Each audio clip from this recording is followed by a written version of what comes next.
Okay, class, good afternoon. Good afternoon. Okay, before we start our class for today, just check your paligid po. Okay, tingnan ko merong mga kalat sa ilalim ng upuan. At saka pakipulot na po. Okay, wala na bang bumigay? Okay, very good. So, I am Gujing Del Rosario, your grade 3 teacher for today. And I am Dalaina Manalio, your science teacher. Okay, so now, before we start our new topic, we will recall and review our last time discussion. Okay, now may papakita akong larawan sa inyo. So, sasabihin niyo kung ano ang gamit ng ipapakita kong larawan. Okay? Handa na ba kayo? Handa na po ba mga bata? Yes! Okay, very good. So, una, okay. Ano po mga bata? Okay, saglit. Pakitaas ng kamay kung gustong sumagot. Okay, isa. Stoplight, very good. So, ano, tumayo nga muna isa. So, ano ang uses ng stoplight? Teacher, sa ano po, ginagamit po siya sa paghinto ng sasakyan pag may nakakalas. Okay, very good. So, ginagamit ang stoplight para kapag merong traffic, makontrol yung traffic. Diba? Para hindi magkagulo-gulo. So, very good. So, next naman po,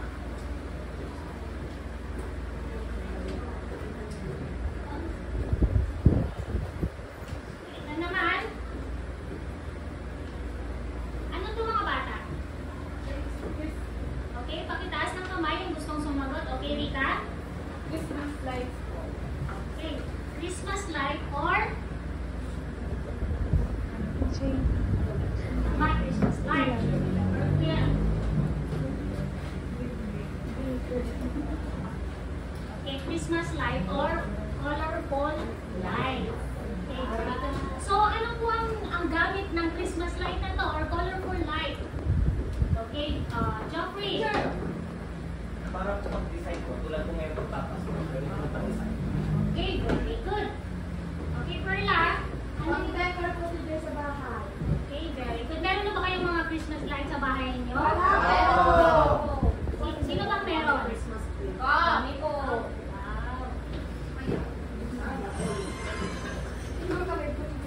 Okay, next. Ano naman po ito? Tower. Teacher. Okay. Isaac? Lighthouse po. Okay, very good. Lighthouse. So, Isaac, ano naman ang gamit ng lighthouse?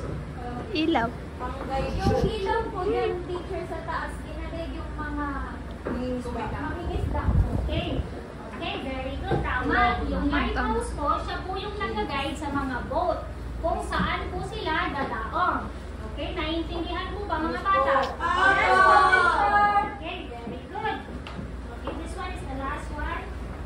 Okay. Ano naman po ito mga bata? Okay. Leila. Sun po, teacher. Sun, very good. Sun. So, ano naman gamit ang sun? Saan naman gamit ang sun? For us. What? Okay, Angelo. Para makita ko ang paligid. Okay, very good. Para makita ko yung okay, Isa. Para po teacher, matuyo ang damit. Okay, very good. Para matuyo ang damit. Tama. So, okay. Perla, may gusto ko ka lang isang Para teacher mag-grow yung plants po. Very good. Tama. Okay, Rika. Nag-release po siya ng vitamins B.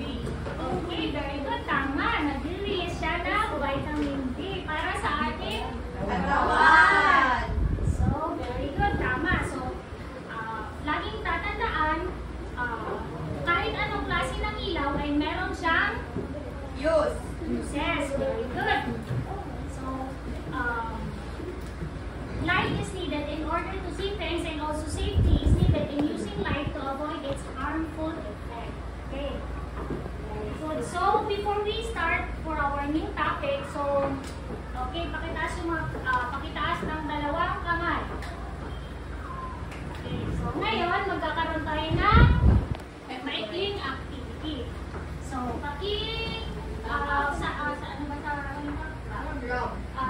together, okay?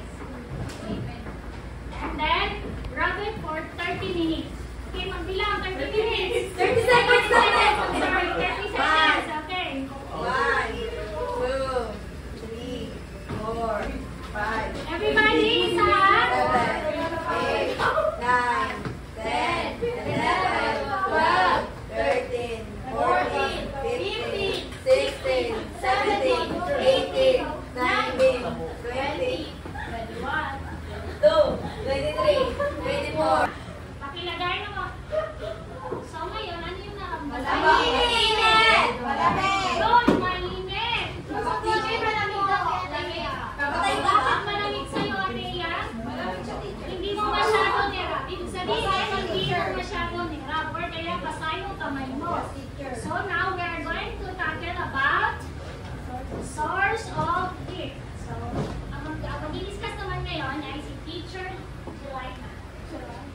So today we are going to tackle about the source of heat. So first, let's identify what is heat. Pwede po bang magbasa tayo ng sabay-sabay? Yes, yes, madam. Heat is an energy that is transferred from one body to another as a result of a difference in temperature. So ang ibig sabihin daw po is yung heat daw po is energy siya. Ang tawag po, specifically ang tawag sa kanya is thermal energy. So nata-transfer po siya from one body to another as the result of a difference in temperature. Ang example po niyan is halimbawa meron po tayong cup of coffee. Yung coffee po baga is ano yung temperature ng coffee? Mainit, tama. So yung mainit na coffee, pag na ano siya sa another is like sa air, anong mangyayari sa sa coffee na mainit pag yung air is malamig? Lalamig. So very good. So yung temperature ng coffee is magiging difference. Okay po. So eto po na meron po siyang tatlo na component ng pag-transfer ng heat. Conduction, meaning pagdaloy. Convection, meaning pag-ikot. Radiation, meaning parang naano lang kayo. Wait lang. Ito po yung example sa conduction. Ang conduction po is halimbawa meron tayong coffee again. Example natin is cup of coffee and may spoon tayo. Yung spoon po hindi po siya mainit. And pag nilagay po natin siya sa cup of coffee, ano pong magiging resulta sa pag ginawakan natin yung lalo na kung metal? Nagiging mainit. Okay. Nagiging mainit siya. So, ganun po yung sa conduction, yung pag-transfer niya. Sa convection naman po, ang example po niya is halimbawa po, yung sa air, yung katulad po sa first example ko, na yung cup of coffee, because of the cold air, parang lumalamig siya. Ganun po. At sa radiation naman po, ang example po niyan is the sun. Yung sun po baga is mainit siya. So kahit malayo tayo sa kanya, yung radiance niya or yung radiation niya is parang magiging sa atin, mainit din yung epekto niya. So next po is, ito naman po. Pakibasa po. Heat is the transfer of energy from a warmer object to a cooler object. For example, a lighted match, higher temperature object, will transfer heat to a large pan filled with lukewarm water, lower temperature object. So dito po, ang meaning naman po dito, transfer again of energy from a warmer object to a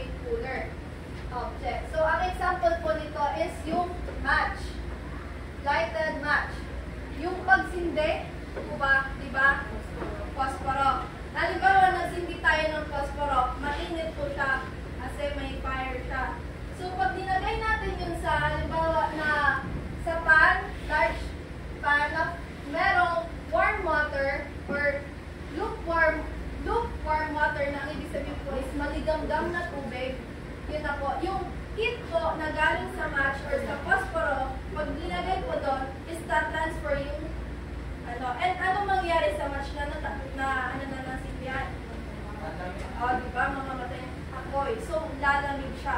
Ganun po.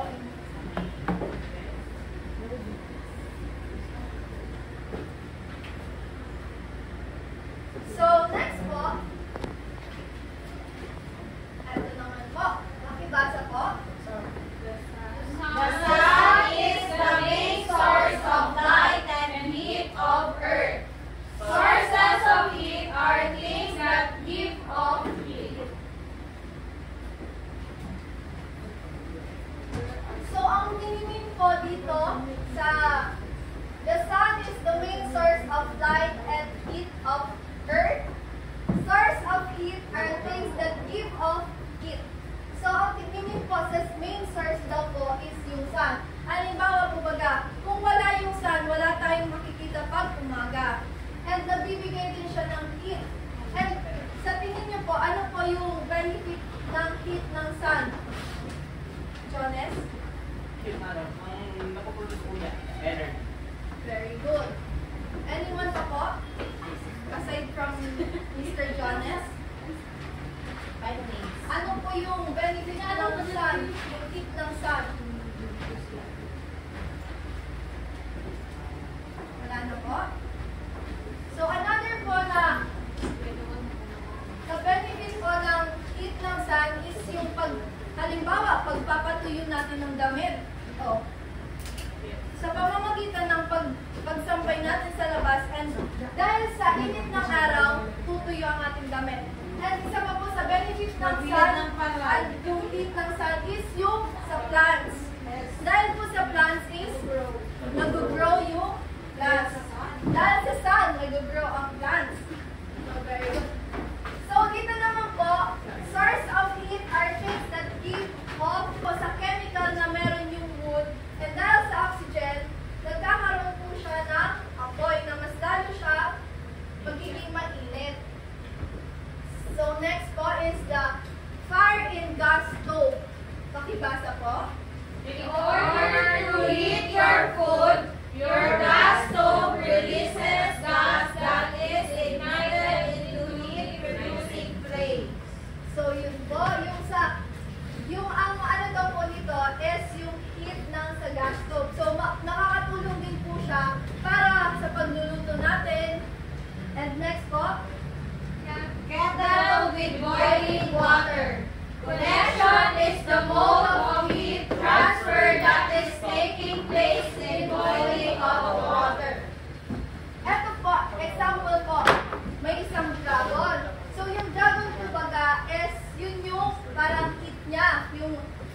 And yung dahil po sa collection ng mga molecules or substance na nasa dito, dahil sa mainit na part, parang pupulo siya. Yun yung magiging dahilan ng pag-boil ng water. Dahil sa pag-transfer ng heat.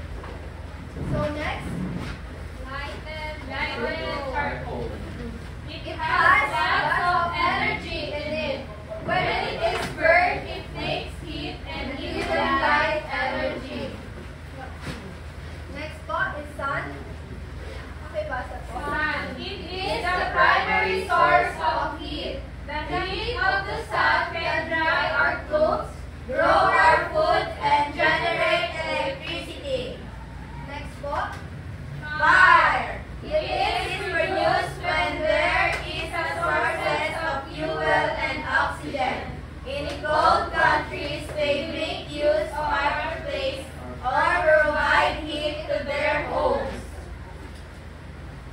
Okay, so naiintindihan po ba mga bata? Yes, Kung saan ma'am. magaling yung source of heat? Okay, sa bahay ninyo mga bata, ano ba yung mga ginagamit ninyo na ginagamitan ng source of heat? Anyone? Sa bahay, yung mga appliances. Plancha. Heat. Plancha. Plancha, very good. Heater. Isa? Ano po? Yung Very good, gasol. Anyone? Kettle. Anyone? Okay, Jeffrey? Fryer and Air fryer, very good. Anyone? Microwave oven. Microwave oven, very good. Tama. So, ngayon, naiintindihan na po ba? Apa. Yung topic natin na source of heat. Yes. So, sa tingin niyo po, importante po ba yung heat sa atin? Yes. Ano nga po yung mga pwedeng maging magandang resulta pag nagagamit tayo ng heat? Rachel? Tayo po? Very good. Ano pa po? Tulad po sa ngayong panahon na malamig, kailangan mo namin ng heat. Tama. Actually, yung heater, kadalasan ginagamit siya sa ibang bansa. Kasi alam naman natin, sa ibang bansa, malamig yung klima. So, mostly sa mga bahay doon, or talagang sa mga bahay doon, gumagamit sila ng Heater. heater. Iba-ibang klase ng heater. Merong heater na yung parang galing sa aircon, or pwede rin yung sa wood, di ba? Yung parang fire space. Yes, very good. Tama.